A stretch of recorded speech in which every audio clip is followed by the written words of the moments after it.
رونا روتے جائیں اور علاج نہ دے تو پھر حضرت مفتی صاحب قبلہ نے کچھ اشارے دیے تھے اور ان کو صرف 15 منٹ کا ٹائم دیا گیا.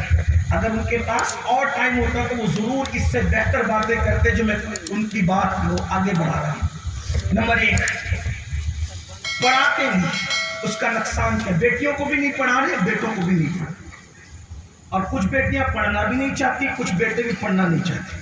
حالانکہ تعلیم کے معاملے میں بیٹوں سے زیادہ آگے بیٹیاں ہیں اور یہ خوشگوار ماحول ہے. لیکن بیٹیوں کے آگے بڑھنے پہ ہمیں دکھ نہیں ہے، لیکن بیٹوں کے پیچھے رہ جانے پہ ہمیں تکلیف ہے. وجہ اس کی یہ ہے، میں آپ سے کہتا ہوں، وجہ یہ ہے کہ بیٹیاں پڑھ رہی ہیں، چاہے 5% ہی پڑھ رہی، وہ 5% پڑھ رہی ہے، آپ 2.5% پڑھ رہے ہو. اگر یہ سلسلہ آگے بڑھتا رہا، یہ بہت خوشی کی بات، اس میں اضافہ ہونا چاہیے، اسی لیے تو یہ محفل ہے. لیکن وہ 5% پڑھے گی اور آپ صرف 2.5% پڑھو گے تو کہیں نہ کہیں جا کر اس کا اتنا بڑا نقصان ہوگا کہ ہم اس کا اندازہ نہیں کر سکتے. میں کوئی مفکر نہیں، لیکن ایک بات آپ کے سامنے کروں گا. اگر وہ 5% پڑھی لکھی لڑکیوں میں کوئی ڈاکٹر بن گئی، کوئی ٹیچر بن گئی، کوئی وکیل بن گئی، کوئی جج بن گئی، میں صرف مثال کے طور پہ کہہ رہا ہوں کہ شرعی حکم نہیں بیان کرتا، صرف مثال پیش کرتا ہوں. وہ بہت پڑھ لکھ لی، ڈاکٹر بنی، PhD کر لیا، یہ کر لیا، وہ پروفیسر بن گئی، یہ بن گئی، وہ بن گئی. جب وہ جوان ہوگی، پڑھ لکھ کر اور شادی کی منزل آئے گی تو وہ تو 5% میں ڈاکٹر بن گئی، انجینئر بن گئی، وکیل بن گئی، جج بن گئی، پروفیسر بن گئی، سائنسداں بن گئی. اور اب اس کے معیار کا رشتہ اس کو ڈھونڈنے کے لیے نکلے تو لڑکا تو پھلی بیچ رہا ہے، لڑکا تو آٹو چلا رہا ہے، لڑکا تو لوم چلا رہا ہے، لڑکا تو صاف صفائی کر رہا ہے، لڑکا تو ہوٹل چلا رہا ہے. تو کیا کوئی ڈاکٹر لڑکی کسی ہوٹل چلانے یا ہوٹل میں کام کرنے والے کو اپنا شوہر بنائے گا؟ اب بتائیں نتیجہ کیا ہوگا؟ اس بات کو اگر آپ صرف سن کر مزہ لینے آئے ہیں تو میں معذرت کے ساتھ کہتا ہوں کہ شاید ایسی محفلیں ہونے نہیں چاہیے. پہلے لوگ سیریل دیکھ کر مزے لیتے تھے، اب لوگ تقریریں سن کے مزے لیتے ہیں. کتنی اچھی تھی سیریل اور اس کی بس وہی جملہ، کتنی اچھی تھی تقریر. ہم نے کیا لیا؟ ہم نے کیا لیا؟ پوری زندگی داستان کربلا سنتے رہے، کتنی حسینیت پیدا ہے. 3 دن کے حسینی بننے والوں، 3 دن کے رسمی حسینی کچھ اور لوگ تو بنتے ہیں، یہ اہل سنت کا مزاج نہیں ہے. کربلا جہد مسلسل کا نام ہے، کربلا تحریک کا نام ہے، کربلا ایک انقلاب کا نام ہے، کربلا ایک آفاقی انقلاب کا نام ہے. کربلا اس انقلاب کا نام ہے یا اس بہار کا نام ہے جس کے بعد کوئی خزاں نہیں ہے. کربلا اس جہد مسلسل کا نام ہے جس کے بعد کوئی جمود نہیں ہے. کربلا اس حرکت مسلسل کا نام ہے جس کے بعد پھر رکنا نہیں ہے، ٹھہرنا نہیں ہے. ہم نے کربلا سے سیکھا کیا؟ کچھ نہیں، رسومات اور صرف رسومات. اللہ کے بندو سنو، یہ 5% جو پڑھ رہی ہے، جب ان کو ان کے معیار کا رشتہ نہیں ملے گا تو پھر کہیں ایسا تو نہیں کہ یہ معیار کے چکر میں کسی اور کے ساتھ چلی جائے. پاسبل ہے. فتنہ ارتداد کا دروازہ اس سے بھی کھل سکتا ہے. تو یہ بات نہیں کہی جائے گی کہ ابھی میں پڑھنے نہ دو. میں تو یہ کہتا ہوں اگر یہ 5% پڑھ رہی ہے تو لڑکوں نے 10% پڑھنا چاہیے. ویسے بھی آپ کو ان سے ڈبل حصہ دیا گیا ہے. جب آپ کو حصہ ڈبل دیا گیا ہے تو آپ کو محنت بھی ڈبل کرنی چاہیے. میں کہتا ہوں ارتداد کے یہ فتنے کی حقیقت کیا ہے میں اس کو نہیں جانتا. جتنا بتایا جا رہا ہے اتنا ہے بھی یا نہیں، یا صرف ہمیں رسوا کرنے کی کوشش کی جا رہی ہے. بلکہ میں تو یہ کہتا ہوں کہ ہر آئی ہوئی سوشل میڈیا کی بات پر تو اعتماد کرنا بھی نہیں چاہیے. جن کے کہنے پر ہم چاند کا آنا نہیں مانتے، ان کے کہنے پر بیٹیوں کا جانا کیسے مان سکتے ہیں؟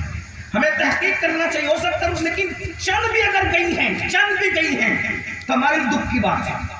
اور آگے پتہ نہیں کیا ہوگا، پرسنٹیج کیا ہوگا. اس لیے میں اپنے جوانوں سے کہتا ہوں درد بھری باتیں کرنے والوں کی اتنی چلی گئی. اگر تمہارے دلوں میں اسلام کا درد ہے تو کم سے کم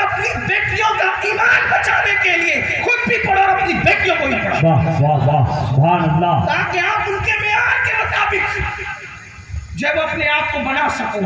اور اگر یہ صورتحال نہیں بدلی تو پھر بہت دردناک حالات پیدا ہو۔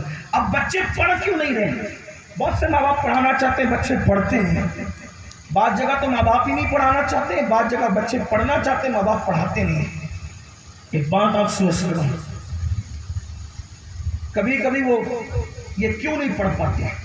لڑکیوں کے مقابلے میں لڑکے ایسا نہیں ہے کہ ذہین نہیں ہے۔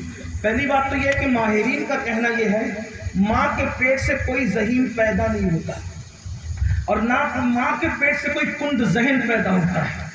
قدرت کی تقسیم سب کے لیے برابر برابر ہے، بس انسان کا حال یہ ہے، اس کو یوں سمجھ لے کہ ایک سائیکل آپ نے نئی لا کر کے رکھی ہے اور آپ نے اس کو 10 سال تک چلایا ہی نہیں ہے، جب آپ اس کو نکالیں گے تو شاید وہ نہیں چلے گی، جام ہو جائے گی، کیونکہ اس کا استعمال نہیں ہوا۔ اور ایک سائیکل جتنی چلتی رہے گی اتنی ہلکی رہے گی۔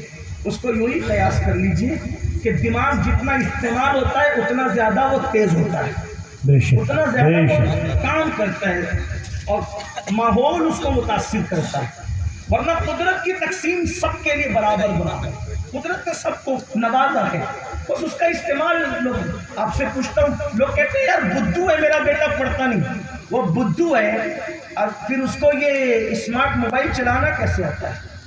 بلکہ حال یہ ہے میرے بھائی کہ 30 سال کا باپ جو فنکشن نہیں جانتا، 5 سال کا بچہ وہ فنکشن جانتا ہے، تو پھر یہ ان کو کیسے پتا؟ ابا کو بتاتا ہے اس میں یہ کرو تو وہ ہوگا، وہ کرو تو یہ حال ہے، اندازہ فرمائے۔ اور یہ بھی بات کہہ دوں مسلمانوں، جتنا ٹیلنٹ اللہ نے قرآن کے ماننے والوں کو دیا ہے اتنا کسی قوم کو نہیں دیا ہے۔ اس کی وجہ یہ ہے کہ جن کے دل کے رشتے اللہ کی زندہ کتاب سے جڑے ہوئے ہوں، جن کے دل کے رشتے زندہ رسول سے جڑے ہوئے ہوں، پھر ان کے ٹیلنٹ کے سامنے کس کا ٹیلنٹ ٹک سکتا ہے؟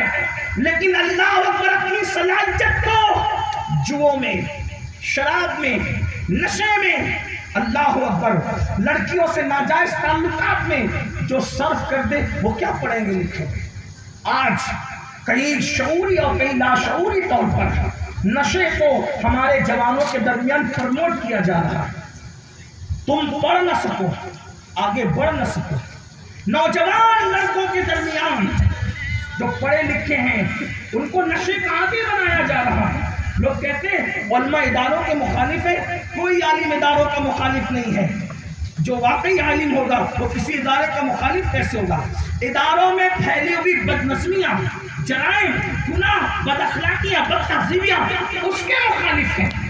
اور ہم نے تو ہمیشہ اداروں کی تائید کی، ہمارے بزرگوں نے، بلکہ واللہ کائنات کے سب سے بڑی رشدی کا تصور اگر کہیں پر ملا ہے تو وہ اسلام میں ملا۔ بے شک بے شک۔ اور آپ کو بتاؤں آج ہمارا ذوق یہ ہے، جو مالدار بنتا ہے وہ قیمتی کپڑے خریدتا ہے، جو مالدار بنتا ہے وہ قیمتی موبائل خریدتا ہے۔ منع نہیں کر رہا ہوں، میری بات کا مفہوم مخالف مت لینا، لیکن بات کپڑے خریدیں گے، جوتے خریدیں گے، موبائل خریدیں گے۔ آج سے تقریباً 700 سال پہلے مسلمانوں کا انداز یہ تھا کہ ایک مالدار مسلمان کے گھر کی لائبریری میں مالدار کے 2-2 لاکھ کتابیں پائی گئی ہیں۔ ہلاکو اور چنگیز کے دور میں اسی لیے مسلمانوں کے سر بعد میں کاٹے گئے، پہلے ان کی لائبریریوں کو جلایا گیا۔ وجہ اس لیے کہ دنیا جانتی تھی مسلمان کا تعلق علم سے ایسا ہے جیسے مچھلی کا تعلق پانی سے ہوا کرتا ہے۔ واہ واہ بے شک۔ تعلق توڑ دو، انہیں جاہل کر دو، انہیں ان پڑھ کر دو، انہیں گوار کر دو، اور پھر کیا ہوا؟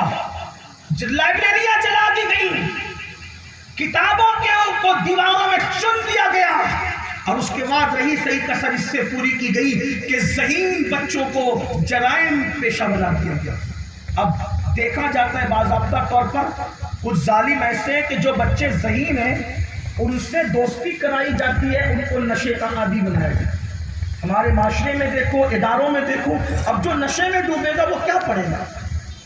پکچر میں لے جایا جاتا ہے، کچھ لڑکیاں ایسی چھوڑی جاتی ہے ایجنٹ کے طور پر جو پڑھنے والے ذہین بچوں کو اپنے غلط محبت کے جھانسے میں پھانس کر اس کی توجہ تعلیم سے ہٹا سکے۔ کچھ پڑھنے والی ذہین بچیوں کے درمیان ایسے لڑکوں کو ایجنٹ کے طور پہ چھوڑا جاتا ہے تاکہ وہ ذہین بچی کا ذہن بھٹک جائے، وہ پڑھ نہ سکے، اور آپ نتائج دیکھ رہے ہیں۔ پھر اس کے بعد جتنی فلمیں آج کل بن رہی ہے، سیریل فلمیں تو کل بھی صحیح نہیں بنتی تھی، آج بھی نہیں، لیکن سنا گیا ہے ہر فلم کا عنوان لڑکا لڑکی کی محبت ہے، اور وہ محبت نہیں بلکہ نفسانیت ہے۔ جو فلم کی دنیا کے اندر کالج اور یونیورسٹی کا ماحول بتایا جاتا ہے، اس میں سوائے عشق کے اور کیا ہے، آنکھ لڑانے کے اور کیا ہے، پاپ کے سوا اور کیا ہے، بھاگنے بگانے کے اور کیا ہے۔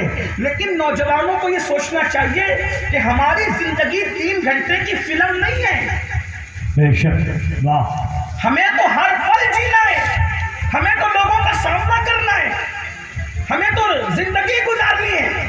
اس لیے اپنے مقصد کو سمجھو، اس گندگی کے لیے پیدا نہیں ہوئے ہو، چاہے وہ نشے کی گندگی ہو، چاہے وہ جوے کی گندگی ہو، چاہے وہ افیئر کی گندگی ہو، اپنے مقصد کو، اور پڑھائی لکھائی کے دور میں جو الجھ جاتا ہے پھر اس کی زندگی تباہ اور برباد ہو جاتی ہے۔ اس لیے پاک دامن رہو، اور جوانوں سے کہتا ہوں نشہ کرنے والے کی صحبت سے بھی دور رہو، کیونکہ اللہ کے رسول صلی اللہ علیہ وآلہ وسلم نے یہاں تک ارشاد فرمایا، اللہ اکبر، کہ جس نے نشہ کرنے والوں کو اپنی محفل میں عزت کے ساتھ بٹھایا، اللہ رب العزت کل قیامت کے دن اس کو اندھا اٹھایا۔ اللہ اکبر۔ نشہ کرنے والوں کی